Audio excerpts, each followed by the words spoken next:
It's time to accelerate. Hi, I'm your host, Andy Paul.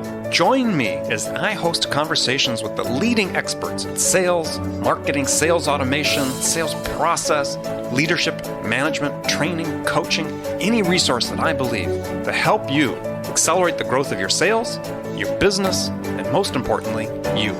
Hello and welcome to the show. I am excited to talk with my guest today. Joining me is Kevin Craine. He's host of his own podcast, The Everyday MBA, and he's an expert in creating killer knowledge leadership content. You know, we're living in the age of content, and if you're in business, regardless of the industry or irrespective of the size of your company, creating compelling content that helps differentiate you and your company in the eyes of your potential prospects is an absolute must, an essential part of any plan to grow your business. So how you go about creating this content is really important, and my guest today, Kevin Craine, is going to help us sort it all out. So Kevin, how you doing? I'm doing great, Andy. Thanks a lot for having me. Well, thanks for joining us. So before we get into the detail about content and so on, take a minute, introduce yourself. Well, thank you. Yeah, I'm Kevin Craine. I am the host of Everyday MBA and the proprietor of Craine Communications Group. As you mentioned, I'm a writer and a content creator and a podcaster, and I help folks create knowledge leadership content for themselves and their businesses and to further their success. So I'm curious about the term. You use knowledge leadership content. I mean, usually we hear this phrase, thought leadership content. So in your mind, is there a difference between the two? Well, I guess it's a bit semantics, but knowledge leader, to me, is a person, you could call a thought leader is the same, but a knowledge leader is a person that's adding value to the world, that has a leadership position, as an expert resource, one that folks come to for advice or inspiration. And, that's why I think knowledge is perhaps a little better term for it. Yeah, well, I like it. I mean, I hadn't really thought about it until prepping for the interview. And I was thinking, gosh, thought leadership maybe perhaps is just a little too theoretical, right? Whereas knowledge is something that combines sort of the practical with the theory, if you will. I guess as a consumer, I'm certainly interested in people's thoughts, but I'm interested in becoming educated and learning knowledge. And so from that point of view, I'm looking to gain knowledge, not necessarily always hear everyone's thoughts. So it's okay to give me the theory, but give me something I can actually do with it, right? Yes. So yes. You identify 7 characteristics of effective knowledge leadership content, or thought leadership content, if you will. But I mean, I'd like to go through those because they're really interesting, and I actually had some questions about them as we go through it. So the first you talk about is the content. The first characteristic of the 7 characteristics that effective content needs to have is it needs to be value add. Now, that seems somewhat a little self-evident on some hands, but maybe not. So, I mean, tell us exactly what you meant by what is value add in this case. Well, it may seem self-evident, but in fact, my opinion is that most of the content being created today and being put out isn't necessarily value-added content. It's a lot of clutter. I have many clients. I work for many, many clients, Fortune 100 companies all the way down to individuals and small startups, and they're all interested in creating content for one reason or another. It's not always thought leadership content. It's not always value-added content. I have one client now, a big company I won't name, but they're very interested in having me create content and get it out by the end of the year, which is in just the next few weeks. Yet we really haven't defined why that content needs to be created, what the value is to it. What the value is to the consumer, the person. To the consumer. Why are we even, what are we saying and why are we saying it? Those questions have still not yet been answered, but yet we want to create all of this content, this clutter. We got to get it out there. It's got to be a blog. We got to have a white paper. We got to have social media. And it's like, who cares, right? I mean, so who cares? Right. So to be honest, as a content creator, I'm happy to be paid to create content. Not always does it fulfill all of my ideals and what it should be. I'm contracted to do so, and if my customer wants me to create content and get going, then that's what I'll do. But my question really is, what is the value that is being provided by this content? If it doesn't have a value to our recipient, our reader, our listener, then isn't it then just amounting to more chatter? And so what I mean by that is content that is value add brings something to your reader or your consumer. either some sort of knowledge now that is transferred to me or some sort of inspiration. And maybe it helps me in some practical ways. And I know you do this, Andy, some very practical advice, things that folks can take action on that provides value that may or may not necessarily overtly position me or you or whoever in a marketing way. It's a slower sort of thing. We're not saying, here's the value, you should buy our product. That's not what we're talking about. No, but the value comes based on where the buyer is in their stage of their buyer's journey, right? I mean, they could be right at the beginning, they're beginning to gather information, maybe identify what their needs might be. And there's content that's certainly appropriate at that stage that's value add. Perfect. And you're a perfect example of all of that and how that works. So I believe that your philosophies are exactly point on with that, because it has to have some sort of resonance to your recipient at that time of their need. And for me to pay attention to you when it comes time to buy a product or engage your services, I believe there needs to be a level of trust and credibility built there. And how am I going to do that if I'm not providing value to you as a potential customer? It's more likely that if I'm not doing that, especially early on in that cycle or that funnel part, I'm just going to start ignoring you as someone that's just providing a bunch of chatter that I'm not interested in. Exactly. And you can translate this for people that are listening to the show and they're thinking about, starting to put together a content marketing plan and what's the plan for developing value-added content, is think about it as and I talk about this from a sales perspective, even when you're a sales rep talking to a prospective buyer, is that, they invest some of their time in you, right? So think about your content from the same thing. Person reading it's going to invest some of their time, and if there's nothing of value for them there, then the next time you have a content piece, they're not going to give you any time. Well, and isn't that always the principle behind sales? So if I'm sitting down with a customer and I'm trying to find a way to do business, and that's fine.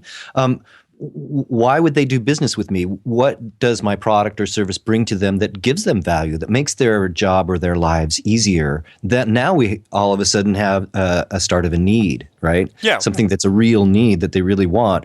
It's a whole lot easier to sell someone something when they really want it. When they really don't want it, it's almost impossible. Yeah. So, you have to think about that content from the beginning as you write a piece, unlike the customer you're talking about, is it has to have value. You need to be able to identify what the value is going to be to the consumer. And if you don't do that, and then you can't see that in that piece, then for God's sake, don't publish it. Whatever it is, it's a video or a blog, just don't do it. And I talk about in one of my blog pieces is, empty sales calories, I call it, where people read, or people publish and people consume at least once, lots of blog articles and so on that don't fit any of the characteristics that we're going to talk about here today, starting with no value add. And I call that empty sales calories, and just try to avoid that. Absolutely. Couldn't agree more.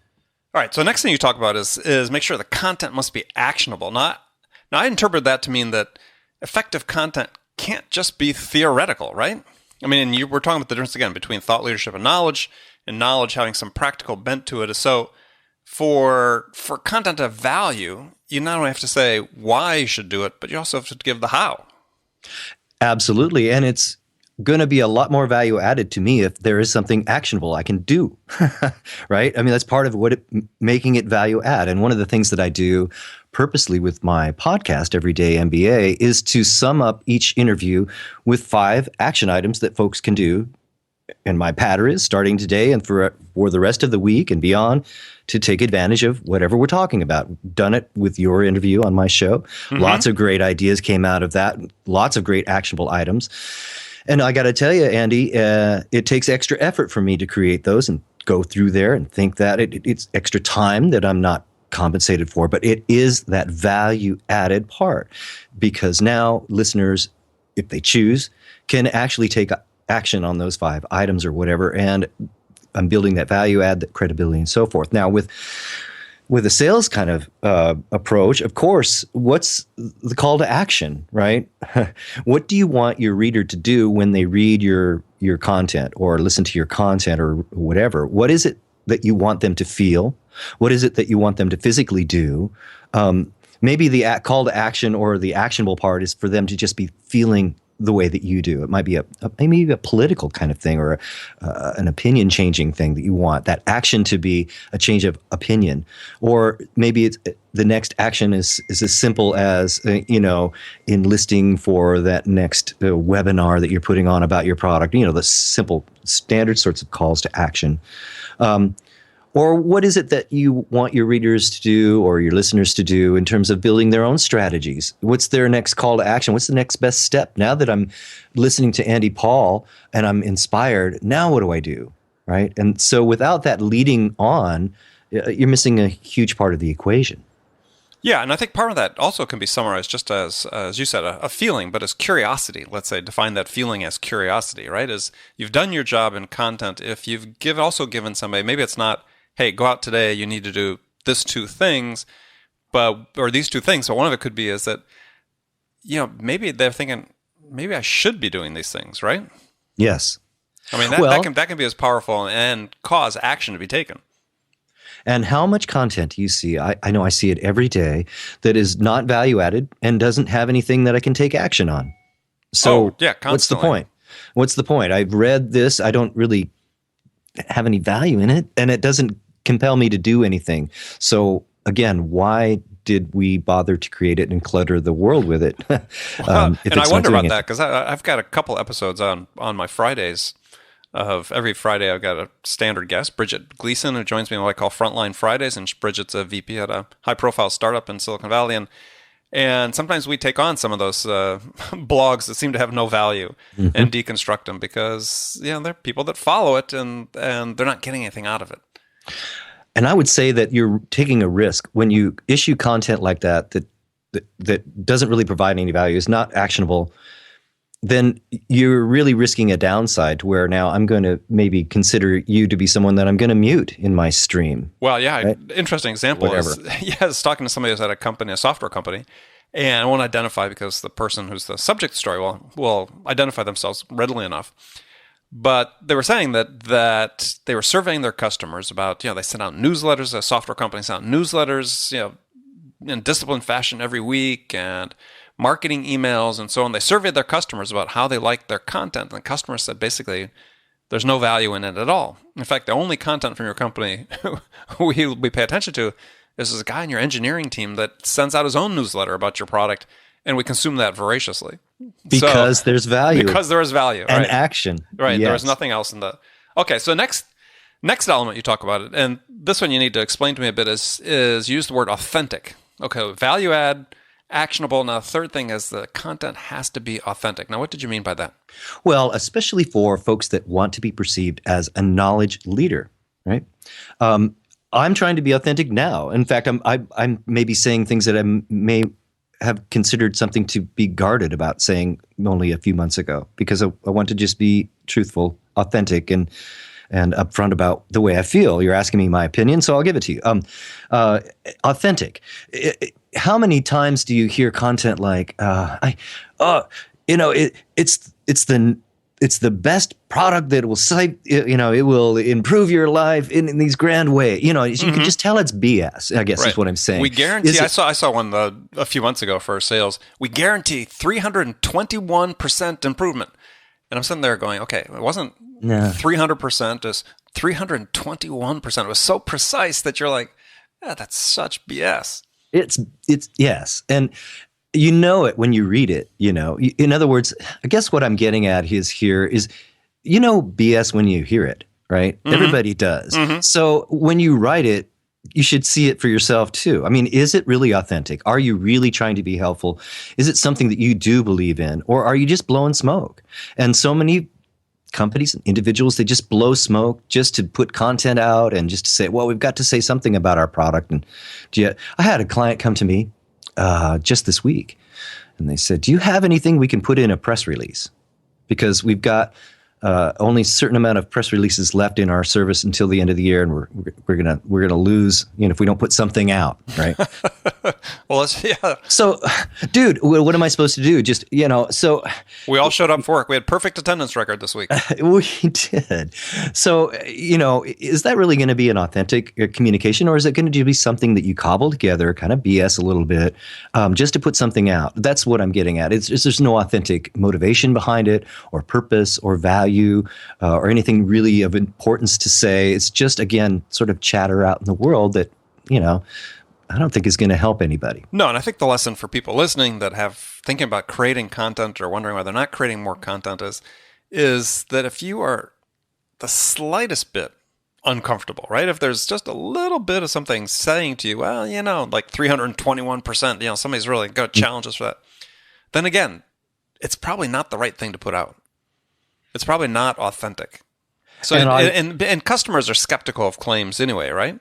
Yes. So if you're going to make a claim, for goodness sakes, make it something that seems possible. And for individuals, I think authentic can really resonate. Say an individual like Andy Paul. You resonate, or someone else resonates more loudly, and shines more brightly, the more authentic that you really are as a person, right? And so people get that. Some of the knowledge leaders that we look to are even outrageous, like Gary Vaynerchuk or someone like that. Mm-hmm. And I think that's authentic or whatever. Well, but he is very authentic, right? I mean, man, what you get, Jeffrey Hazlett, right? Think big, act bigger. That's Jeffrey, right? Now, Jeffrey could act more like what you'd expect, or be more circumspect, or whatever, or he could just wear his boots and be the cowboy and do his thing. And what happened when he started doing that? He became more noticed, and things good started happening. And so I think for all of us, this whole idea of being authentic to ourselves and really, portraying a knowledge leader that is really you, I think is a powerful advantage. I agree. Okay, we're going to take a short break here. Now, before we go to the break, though, I'm gonna test you a little bit here, because you're a business owner, right? Yes. So I'm going to ask you a question that I've asked all of my guests so far. And granted, a lot of them have been sales experts and so on, but you're a business owner, so this is something you should be able to answer here. So here's hypothetical scenario. I'll get your answer after we come back from the break.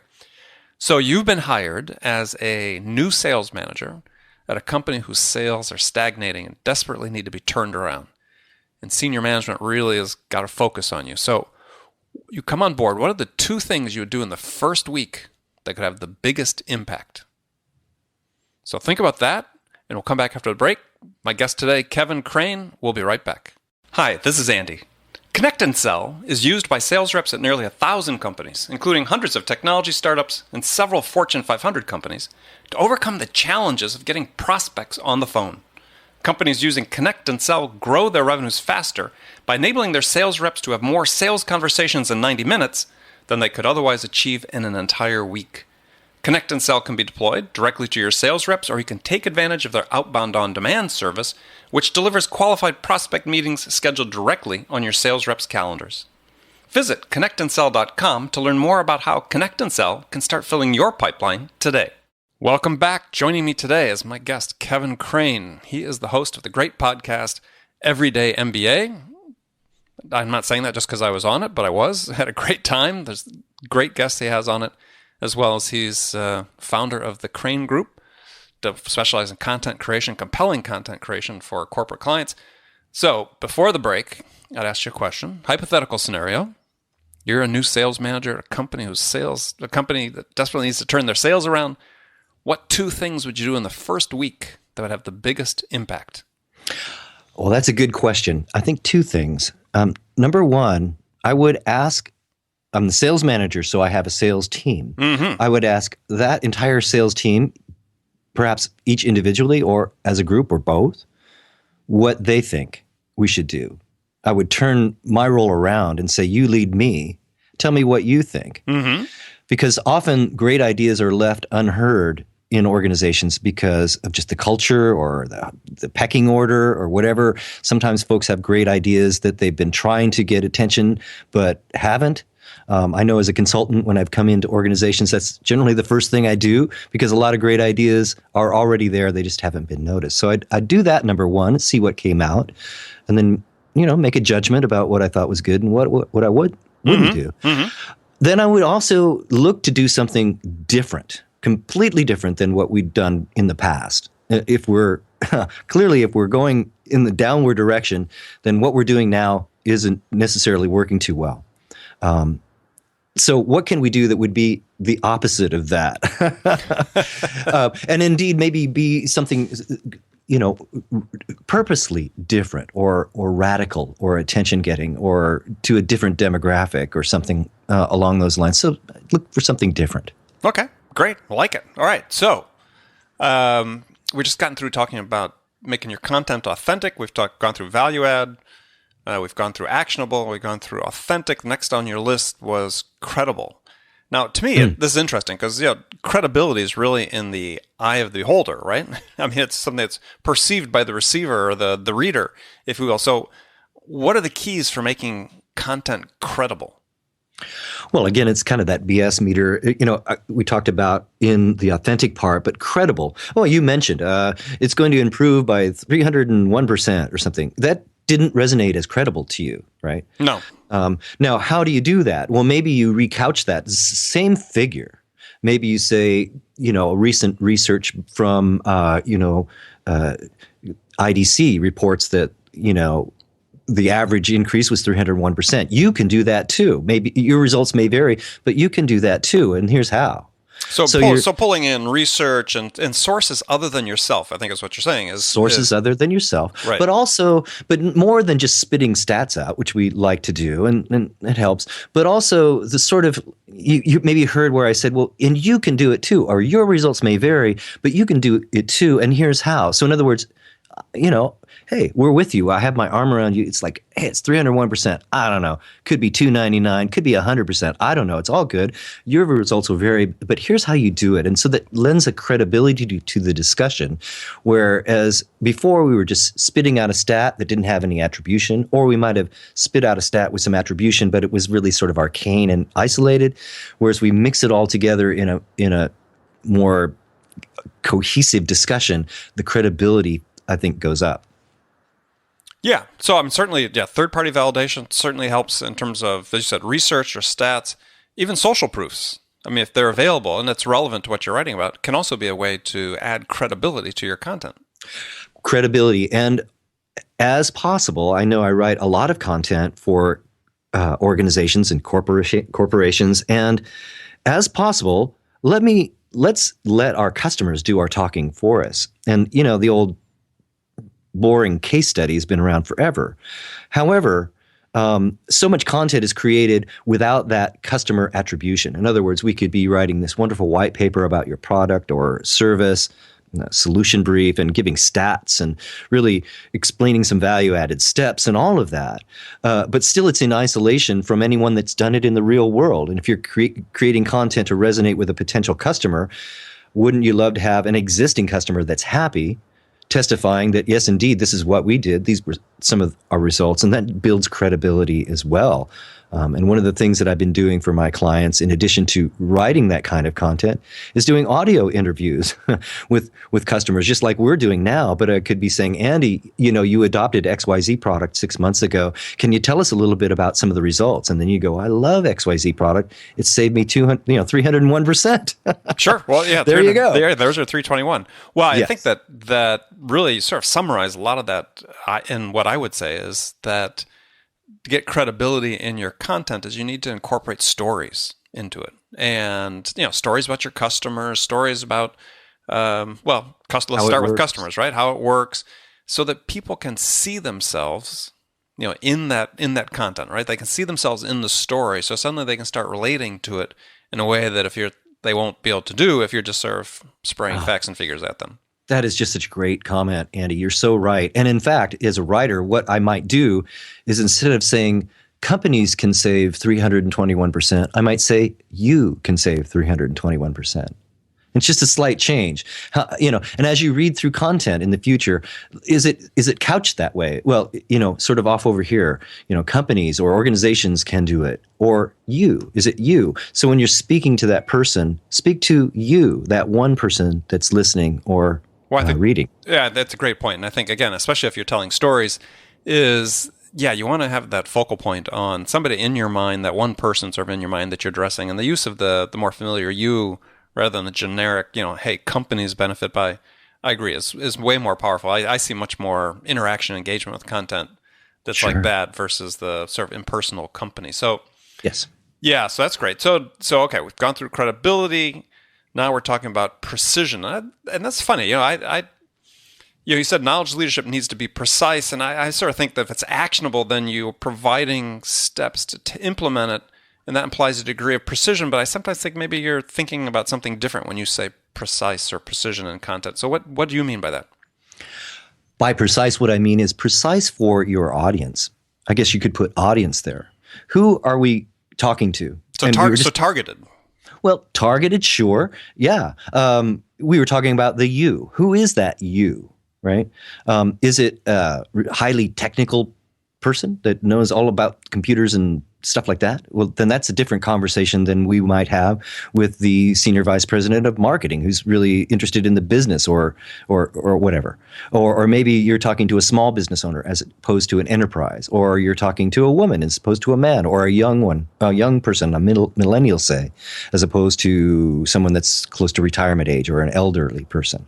All these factors should influence what you say and how you say it, even if the ideas remain the same. Yeah, right. And that's a really... Need to be precise. Yeah, very precise. So I'm glad you explained it, because, again, very important for people listening as you're creating content. Could be just writing a blog article, could be, filming a video, but who are you addressing it to? You really need to have that persona or that avatar, people are using the terms interchangeably these days, defined in terms of the target, not just saying it's necessarily... Yeah, it's small businesses, but what type of small business owner? As you said, a man, woman, what's the age range? What are they interested in? It may seem like extra work, but it lends a precision and an authenticity, as we talked about before, and certainly credibility to your content if you have this person in mind when you're creating the content. You have to ask yourself, who am I talking to? Why should they care? And what do I want them to do when they're done reading or listening? Yeah, because once you've defined who they are, then you can answer that all-important question, which is, what's in it for them, right? Yes. And when they read this, we've gone through several characteristics which sort of address it, but bottom line is, what's in it for me or what's in it for them? Well, you sort of need to know who it is and what they're concerned about, and who they are, have an image of who they are to make sure that you are giving them something that's important. Precisely. Exactly. No pun intended. No pun intended, right? Not that we've been talking about precision. So, and sixth characteristic we talk about is consistent. And I'm sure I shouldn't say I'm sure. I'm assuming what you're talking about is that, and one of the great faults we see with content creation is that it's done on such a episodic and infrequent basis. To really have power and impact in your content, it has to be produced consistently. Sure. Yeah. Fits and starts. It's like, the old direct mail days. I guess we still use direct mail. Sure. But direct mail, you can send one campaign out. Say I'm a dentist in the local Portland area here where I am, and I want to get all the kids in my neighborhood. And so I can target to moms in Southwest Portland that have kids. And I can do a great color piece, and I can have some value-added stuff and discounts, and I don't know. I can do a great job on that. I can send it out once and get nothing, and then go back to the writer and the designers and everyone involved and say, I didn't get anything out of that campaign. I think it's a waste of time. Any direct mail person will tell you, well, you don't get anything out of one campaign. You get results out of a consistent campaign over time, say over a year or so forth. So what I'm talking about content creation is, many of my clients they'll issue some great content, and then they'll stop and they won't do anything for the bulk of the year, maybe another one, and it's fits and starts. So I think you need to be consistently creating good knowledge leadership content in order to be considered a knowledge leader and have that come out on a consistent basis.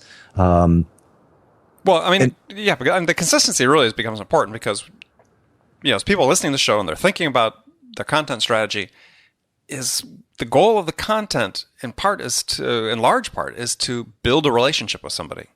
Yes. And so, use the analogy of a relationship as you think about the frequency of your content creation is, you have somebody that you stay in touch with, let's say weekly, versus someone you call twice a year. Well, what's the difference in the relationship going to be? Yes, absolutely. And so that's a good way to think. I think that's a framework I encourage people to think about it in, is that, hey, you want to develop this relationship that you're in close, constant touch with these people, and they're counting on you. They're counting on you to be there with something to help them. Well, a podcast is a great example of that, isn't it? We make a podcast and it's a weekly show or something, right? And so you're consistent, and you're consistent over time, and you're expecting that critical mass as a knowledge leader to build, and then people do come to depend on you and so forth. What if you regarded a podcast as you did an episode this week and then didn't do anything for 6 months until the next episode came about? That wouldn't make much of an impact. And so content creation, whether it's on a podcast or your blog or a newsletter or whatever you're doing, white papers, should be, consistent there. And otherwise, you're kind of really wasting your effort on that one time that you do it. Well, and you're sending a real mixed message to prospective customers when you do this. I'll give an example that I look for all the time. Let's say somebody approaches me about being a partner or something of that nature, and I'll go to their website and I'll look at their blog. Mm-hmm. And if I see that they were sort of active blogging, but then they haven't blogged for 2 years, I'm like, okay, what's going on here, right? I mean, people are going to do that. They're going to say, look, if once you start doing it, you're creating content, you're really making a commitment to keep it up and keep doing it. And not just because you have to, but because there's a value and a benefit to you from doing that. And it's really a wasted investment if you spend time to, let's say, start a blog, and let's say you're blogging weekly or maybe twice a week, and you do that for a couple of years, and then you just stop cold turkey. Well, I said, if you're like me and you go to the website and you say, well, are they out of business? Yeah, are they out of business? What's going on? Are they having severe troubles? I mean, or what's worse is you go and you see that they started a blog and they did, a handful of posts, maybe all on the same day, and then didn't do anything after that. So they didn't even have a 2-year history of content creation. They just had nothing, right? And then that really makes you think, well, they're not serious about being a knowledge leader. Or you'll see blogs that they're out there on a consistent basis, but it's all, like we were saying, it's all, BS, non-value added, it's just hype. Again, that's a backfire to me. Both of those things are a backfire. Don't do a blog if you're not going to be consistent. Don't do a blog if it's just going to be BS. Leave it off. It'd be better to have no blog, right? I think. Well, and I think one of the big barriers for people with the blogging and the consistency is they think they don't have anything to say. And here's the deal. I mean, if you're an entrepreneur, you're a small business owner, in business, even a larger enterprise, of course you have something to say. You're servicing customers in a specific market, specific applications that you, at one level, are fairly passionate about. Otherwise, you wouldn't be in that business. There's an endless amount of stories to be able to tell about that prospective customers would find valuable. So never think that, gosh, there's never anything I can talk about, because all you have to do is maybe pick up an industry trade publication, right? And just choose an article and you think, well, I sort of agree with that, or maybe I don't completely agree. Write about it, or film a 1-minute video about it. I mean, it's something that simple. Or you see a tweet online, you're following somebody in your industry and they tweet out something. You click on the link, maybe there's a link in the tweet, you go to an article. Yeah, I sort of agree, don't agree. Well, hey, I'm going to write about that. Well, and that's what I'm here for, because many folks don't have the time or the focus or maybe even the ability to do that. They're fighting fires, they're running their business. Maybe they're not really a great writer or whatever. Why not hire a writer, a content creator? It doesn't have to be me. Of course, it should be, but it could be anyone, right, to be on your team to assist you with that. And their job would be to do just like you're saying. Hey, there are lots of great stories to tell, and facilitate that process, ghostwrite, create content, on an ongoing, consistent basis. And that's the kind of program that I bring to my clients, where we look at these principles in the content creation, but we also put together processes and systems that create consistent content over different channels. We'll talk about diverse here in a second. So there's an ongoing program with someone on your team on the bench there, doing that and helping move that forward as you as an entrepreneur or business leader are then free to focus on the things that you need to do. Right. Which is a great point, just to sort of, our economy's changed so much, right? That you really don't do all of this yourself, nor is it even really expected that you could. So there are resources like Kevin, as we've talked about here today, yourself, that are so readily available. I don't necessarily say that you're all inexpensive, but depending on, there's a budget for everything, right? Completely affordable. Yeah, completely affordable. Yeah. There's a resource for every budget. I've gone out and I scoped out the market in several different projects. I mean, so it's available to you. There's really no excuse for not being able to create it. So we'll go to the last point, 7.7, that your content has to be diverse. And again, I think what you were saying is that use more than one channel, right? If it's just a blog, just don't rely on a blog. Do something else in addition to it. I think it should be all of the above. It should be blogging. You should be doing articles in trade magazines. You should be doing social media. You should be doing live presentations, podcasts, being a podcast host, a podcast guest. I mean, all of the above. Newspapers. Multi-channel, diverse. It's just like a stock portfolio. You want to be diversified, right? You want to be balanced, right? You want to be balanced and diversified, and the same thing is true with your content. So if it's consistent, it's diverse. You've got a program in place that moves it forward so that you don't do it in fits and starts. I think now you're talking about a tool that can really make a difference and impact. Right. Great advice. Okay. So we're going to move to the last segment of the show where I give you some rapid fire questions. You can give me one-word answers or elaborate as you choose, okay? Okay. All right. So first question. You're a business owner. What's the most powerful sales tool in your arsenal? Me. I think that's the powerful sales tool. I think if I can get in front of a potential client and really have a conversation about what their needs are and what I can do, usually I can close that engagement because of just the ability to talk one-on-one with that client and make it happen. Yeah, it's your credibility, your authenticity, all of those things we talked about today. So, second question. Now, what's one tool you use for sales management that you can't live without?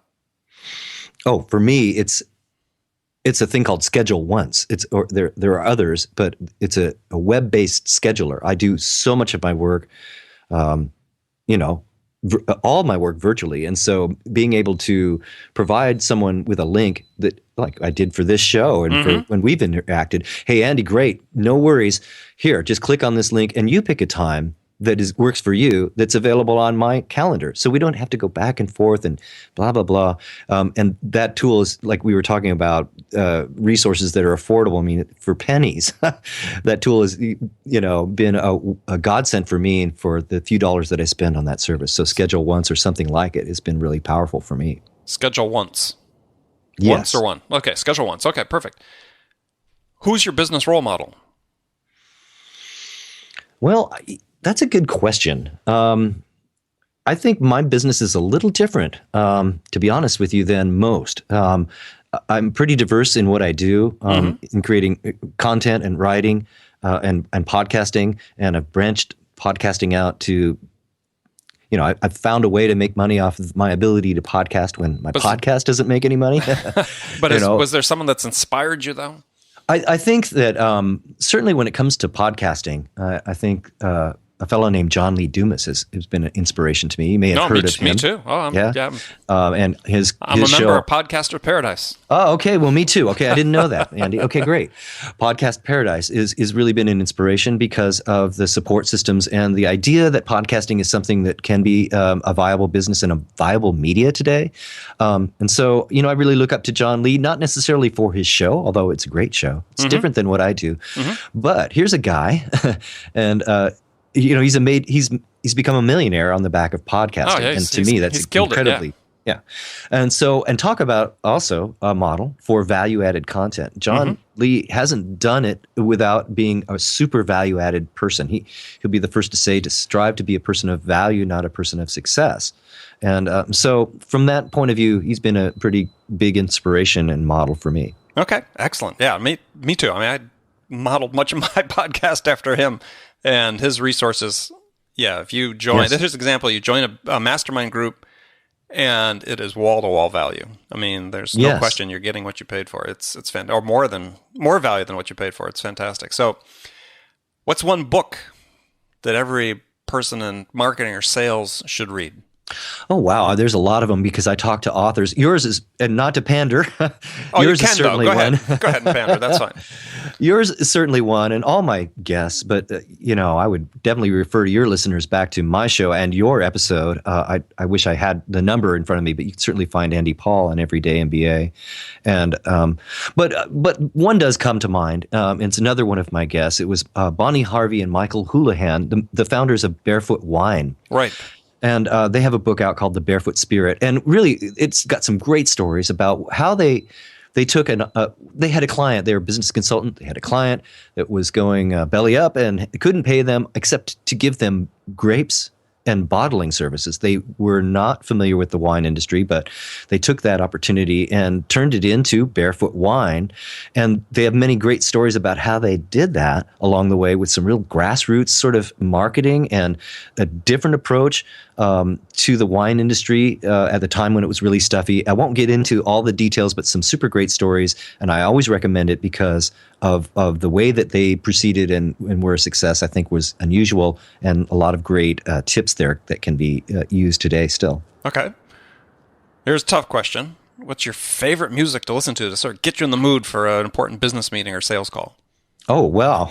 Well, I'm a musician, so I love music and play music. I'm a fingerstyle guitarist, and so when I'm really needing to concentrate and get pumped up, I will put on a guy named Tommy Emmanuel. Oh, I love him. Love him. The Jimi Hendrix of acoustic guitar. Yeah. So, Australian guy. Yeah. So Tommy E, that'd be the guy. Yeah. Yeah. Well, I can recommend that too. He's on my playlist too.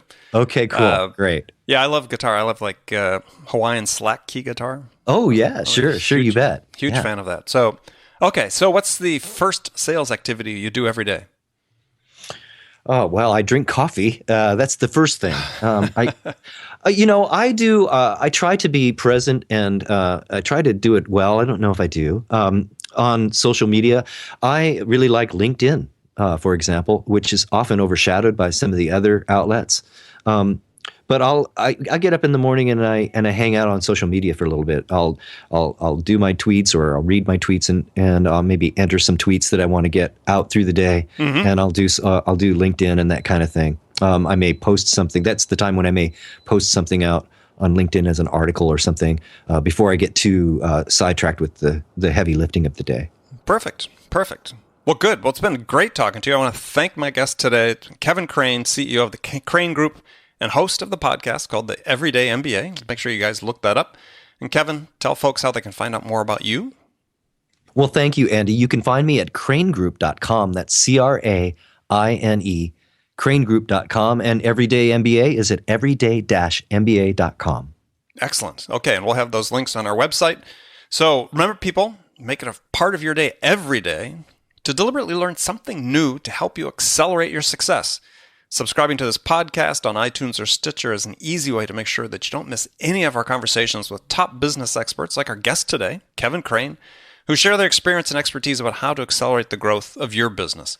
So thanks for joining us, and until next time, this is Andy Paul. Good selling, everyone. Thanks for listening to the show.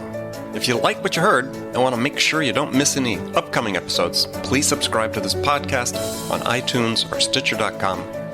For more information about today's guest, visit my website at andypaul.com.